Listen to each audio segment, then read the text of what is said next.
다음은 이제 그 워렌 버핏의 이제 사실은 이런 게 있어요. 그 13F라고 해가지고서 1억 달러 이상 운영하는 금융기관의 경우에는 분기가 끝나고서 45일 이내에 본인들의 포트에 대해 가지고서 공개를 해야 하는 의무가 있습니다. 요거를 같이 한번 살펴보도록 할게요.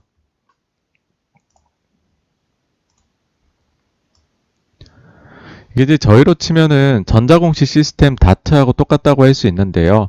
이렇게 에드가를 치시면은 이렇게 나옵니다. SEC 에드가 이렇게 파일링스 해가지고 나오는데 여기 한번 클릭을 해보시면 이런 화면이 뜰 거예요. 이 화면에서 버크셔를 한번 쳐보겠습니다.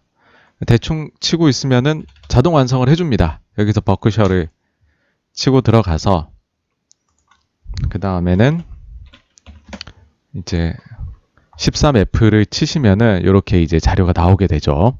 네, 세잔폴님 안녕하세요. 네, 정말 반갑습니다. 그래서 여기를 클릭을 하시면은 이렇게 자료가 나올 텐데, 예, 이렇게 해서 들어오시면 됩니다. 그러면은 몇 주 가지고 있는지가 쭉 나옵니다. 이제 쭉쭉쭉쭉 나오는데 저희가 이거를 다 볼 수는 없잖아요, 그쵸? 다 볼 수는 없으니까는 주요하게 변동된 내용을 제가 한번 정리를 해봤습니다. 요거 보시면 됩니다. 네. 보시면은 총 보유하고 있는 주식의 가치가 작년 이제 말 기준 주가 기준으로 해서 봤었을 때 약 2,689억 달러 어치 정도의 주식을 보유를 하고 있고요. 버크셔가. 그 중에서 이제 신규 편입된 종목이 좀 특징적인데 왜냐하면은 원래는 워렌 버핏이 지난 이제 그 자료에서 본인이 어떤 종목을 가지고 있는지를 모두 공시를 했어야 했는데, 네, 자유인님 안녕하세요. 모두 이제 공시를 했어야 하는데, 이게 이제 큰 금액을 사게 될 경우에는 저도 이게 어떤 정확한 규정 때문인지는 모르겠지만, 과거에도 보면은 워렌 버핏이 큰 금액으로 어떤 기업을 매집을 할 때에는 그 자료 제출을 좀 늦출 수가 있더라고요. 그래서 이번에도 어떤 기업을 사고는 있으나 대량으로 그거를 이제 공시를 하는 거를 좀 기간을 늦춰달라 라고 해가지고서 13F는 무슨 뜻인가요? 뭔가 규정의 숫자하고 관련된 것 같은데 사실 잘 모르겠습니다. 이따가 S1도 나오는데 S1은 무슨 뭐 세큐리티 무슨 몇 년도 법 그거를 줄여서 S-1이라고 하긴 하던데 꿈꾸는 기계님 죄송합니다. 제가 그건 잘 모르겠습니다. 어쨌든 돌아와서 말씀을 드리면은 그러다 보니까는 사람들이 워렌 버핏이 도대체 뭘 사고 있느냐에 대해 가지고 말이 많았고 한때는 테슬라를 사고 있다. 이게 이제 테슬라를 집중적으로 탐구하시는 분들이 많잖아요.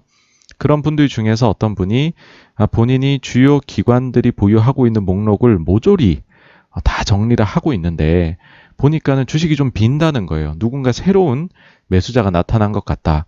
근데 그 금액만큼을 5% 신고를 하지 않으면서 살 수 있을 만한 사람이 누가 있느냐라고 하니까는 야, 워렌 버핏이 사는 정도지 않겠느냐. 워낙 큰 자금을 운영하니까. 그러면서 막 엄청 계산을 막 화려하게 하셔가지고서 한 자료가 있었어요. 그랬는데 사실은 알고 보니 뚜껑을 딱 열어보니 짜잔 하고 나타났는데 조금 실망스러운 게 쉐브론하고 버라이즌이 나타났죠, 이제. 쉐브론, 버라이즌은 뭐 다 한 번씩 들어보셨고 워낙 유명하잖아요. 이제 쉐브론은 굴지의 에너지 기업이고 버라이즌은 이제 그 굴지의 통신 기업. 막 테슬라를 기대했던 분들에게는 상당히 실망스러운 결과였겠지만은 저는 이거 보면서 그냥 버핏이 버핏했다. 버핏이 좋아할 만한 기업을 그냥 샀다. 그런 생각이 들었습니다. 여기에서 그 다음에 보시면은 비중 확대한 기업들이 조금 눈에 띄는데요. 일단 전반적으로는 제약회사들을 좀 사신 거. 일단 이 부분이 조금 특징적인 것 같아요. 근데 이게 사실은 옆에도 보시면은 비중이 전체 포트에서 1%를 넘는 거는 아니에요. 각각 개별 종목이. 그러니까 엄청난 규모를 샀다고 보기는 어렵고, 그리고 이걸 보고서 우리나라 제약주도 좋은 거 아니냐라고 하실 수도 있는데, 네, 폴님 맞습니다. 요즘은 버핏이 뭘 사든 사람들이 예전만큼 신경을 안 쓰고 있죠. 어, 뭐 몇몇 이제 최근에 유명해지신 분들은 누가 요즘 버핏에게 가르침을 받겠느냐? 버핏의 말은 들을 필요가 별로 없는 것 같다. 뭐 이렇게까지도 하시는데 어떤 면에서는 그런 얘기가 나오고 있으니까 지금이야말로 한번 버핏의 말에 귀를 기울여 봐야 되는 거 아니냐 하는 생각도 들긴 합니다. 네. 그래서 보시면은요, 이게 PER이 좀 놀라워요. 제약사들인데 상당히 밸류에이션이 좀 소위 나옵니다. 그리고요, 배당 수익률도 잘 나와요. 그러니까는 한국에서 제약바이오가 워렌 버핏이 샀으니까 어떻게 해야 될 거야 라는 아이디어가 이어지기는 좀 힘듭니다. 미국에서는 이게 좀 가치주스럽게 지금 좀 흘러가고 있거든요. 그러고 나서는 나머지 눈에 띄는 포지션 증가는 사실 뭐 기존에 많이 가지고 있던 이제 아메리칸 익스프레스를 또 좀 더 사신 거, 그 다음에는 아주 뭐 소수 지분들을 조금씩 매매하셨는데 버라이즌 통신사 사셨죠. 근데 T모바일도 2배 넘게 포지션을 늘렸습니다. 물론 이제 0.3%포인트, 3%로 되게 낮아요. 낮기는 하지만은 그래도 2배 정도 기존 포지션 대비 늘리셨다는 거. 그래서 통신 쪽에 뭐가 있나? 라는 생각이 조금 들게 만들었습니다. 반대로 이제 비중 축소는 이제 원래 애플을 굉장히 많이 샀었잖아요. 애플이 지금도요, 비중이 거의 한 40% 중반 정도에 이릅니다. 굉장히 많죠. 그러다 보니까는 주가가 상승할 때마다 계속 팔고 있습니다. 지난 분기에도 보시면 이 주가 변동이라는 게 지난 분기 주가 변동인데요. 지난 분기도 애플이 이제 15% 올랐더라고요. 그러다 보니까는 비중을 이렇게 조금씩 줄이고 있어요. 근데 이제 비중을 요만큼 줄여도 주가가 더 올랐기 때문에 또 절대 가치 자체는 애플이 또 증가를 했습니다. 버핏 포트 안에서. 그래가지고서 어쨌든 뭐 많이 가지고 있는데 계속해서 조금씩 매도를 하지 않겠느냐 뭐 그런 생각이 들고요. 그냥 GM도 좀 싸게 샀었어요. GM도 제가 기억할 때는 거의 앞자리가 2계단 밑에 있는 그 주가에서 사신 걸로 기억을 하는데 GM도 이제 지금 많이 오르고 있죠. 그러다 보니까는 여기도 매도를 하고 있고 그 다음에 뭐 썬코어 에너지나 뭐 이것 좀 특징적이에요. 금융 은행들을 이제 전량 매도까지 같이 보시면은요. 여기 은행들, 그 다음 JP모건, M&T 뱅크, PNC 파이낸셜 해가지고서 다 매도를 하고 있어요, 대부분. 물론 그렇게 해도 이제 뱅크 오브 아메리카의 비중이 워낙 높아요. 그래가지고서 이제 뭐 은행을 뭐 다 판다 그렇다고 보기는 어려울 수는 있지만 전반적으로 은행들이 굉장히 많이 매도는 하고 있다.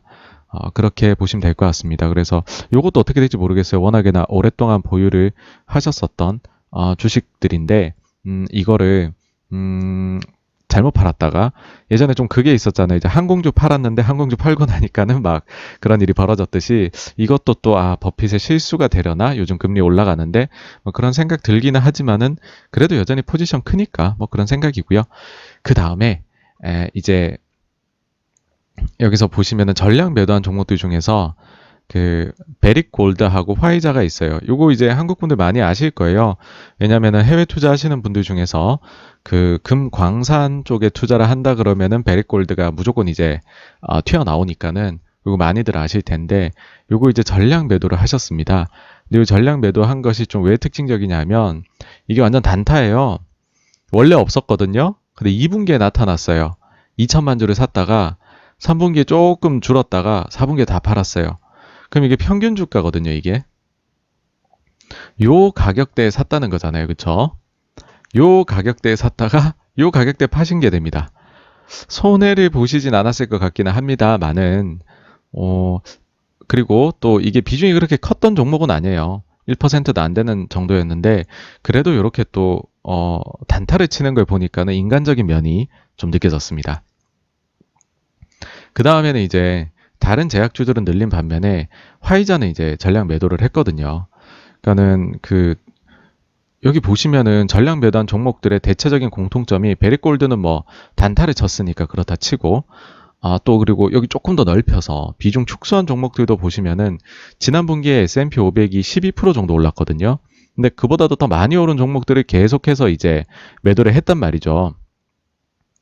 매도를 했는데 화이자 같은 경우에는 사실은 주가 변동이 없었어요. 지난 분기에. 지난 분기 주가 변동이 없었는데 이 전량 매도가 들어갔단 말이죠. 요거는 그래서 한번 화이자 주식을 보시면은 그때 이제 백신 개발됐다고 막 엄청 환호했잖아요. 바라건대 아마 이렇게 주가가 폭등을 한 거를 틈타서 파셨기를 뭐 이렇게 바람이라 해야 될까요? 그래서 버핏 되게 좋아하니까 그렇게 생각해 봅니다. 아마 저렇게 올랐을 때 팔지 않았을까라는 생각합니다. 그러다 보니까는 이제 보유하고 있는 물량도 다 그냥 전량 매도로 나온 것이 아닌가 이렇게 생각이 됩니다.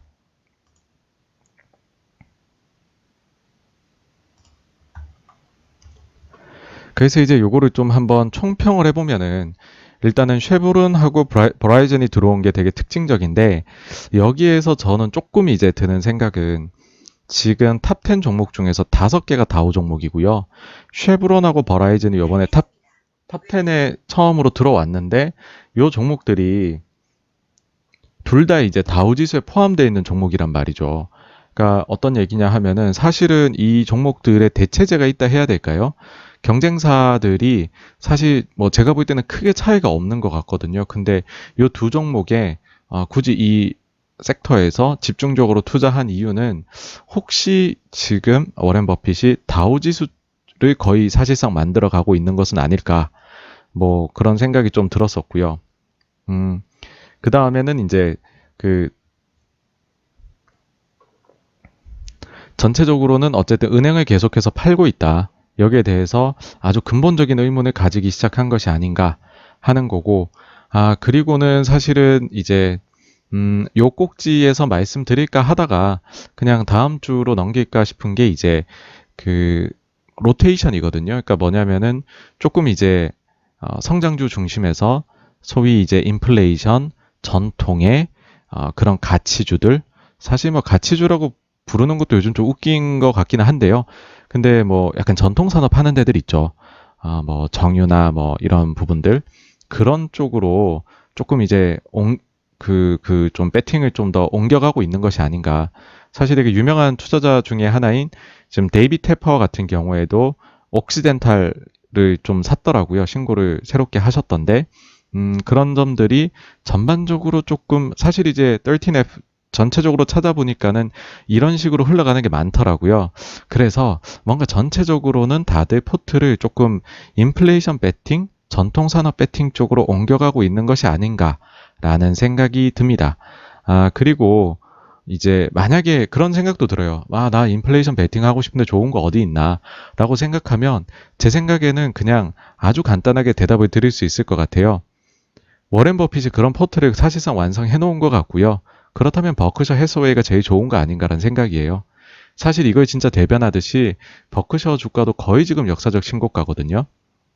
그러니까는 갱신했다가 지금 하루 이틀 정도 살짝 내리는 수준인데 버크셔를 의외로 한번 눈여겨봐야 되지 않을까라는 생각이 듭니다.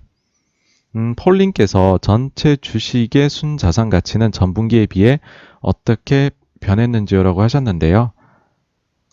잠시만요.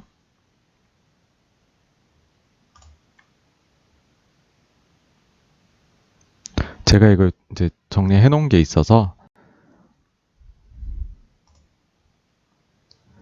전체는 보시면 이게 지금이 2,689억 달러라고 말씀드렸잖아요. 근데 이제 지난 분기에는 2,265억 달러 정도 되었었네요.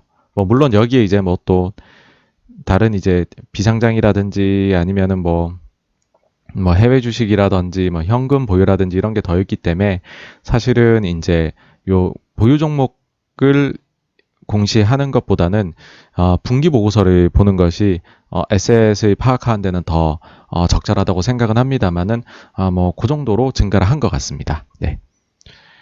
그래서 이제 두 번째로 꼭지로 삼았던 워렌 버핏 포트 변화에 대해서는 한 여기까지 정도로 그 말씀을 드리면 될 것 같고요. 다음으로 한번 넘어가 보도록 하겠습니다.